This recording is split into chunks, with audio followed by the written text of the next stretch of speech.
Republicans are the only voter group who are required to somehow check our race or check our skin tone and support candidates who match that, as opposed to looking at policy. Now, Joy Reid is someone who, once this is all over, will begin to toe the party line. She was one of the people who carried water for the Biden administration to hide his cognitive decline from Americans. And so this is really just her role.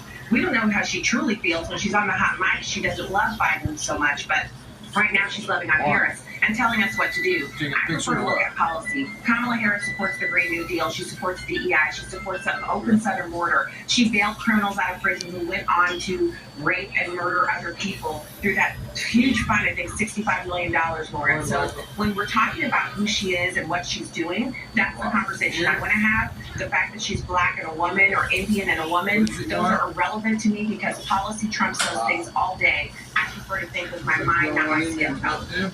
Such a good point, Stacey. So, David, one of the conversations that's been having as this debate takes place is where are black men going to go? And we've seen a shift toward Donald Trump. So Isaac Hayes, and I'm not talking about the great Isaac Hayes, I'm talking about Isaac Hayes III, the son. This is what he tweeted. He said, black women are watching you try and tear down an overqualified black woman for trying to fulfill her purposes, breaking barriers, and accomplish her dreams. He's directing this toward black men and said, you got to vote for her. First, let me clear something about Joy Reid, Lawrence. She's a Sharpton adjacent race pimp. That's what she is. That said, and back to Stacey's points and to expand on that, the fact is we have to make our decisions based on our circumstances as Americans, whether you're black or not. What does your personal economy look like? The cost of goods and services. And the fact that they're trying to tell us we should vote, us being black people in America, that we should vote based on the color of our skin, points to who the real racists are here. If you went out and told white people they could only vote for a white candidate based on the color of their skin, they would be up in arms and they would have a right to be.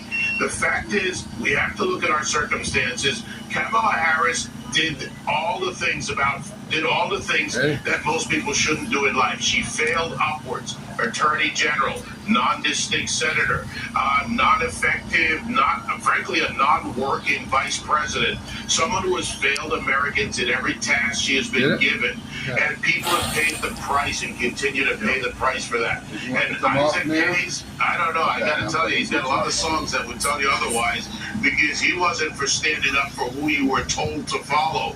He was oftentimes saying, follow your heart. So let me tell you this. I only care about what's going to impact our community. I want to make sure that our kids have a quality education. That means school choice. I want to make sure that all of our businesses in our community can flourish. That means low taxes, low regulations, so they can build the businesses that they want. And I want our kids safe. That means getting rid of the people that are criminals in our community, not putting them back on the street. The candidate that presents that, I think, should receive our community's support. Stacey Washington, David Webb, thanks so much for joining the program this morning. Thank you, Lawrence. Good morning. Thank you, Lawrence. So after being MIA for days, President Biden will finally address the nation tonight after dropping out of the race. So what should he say? We'll ask former George W. Bush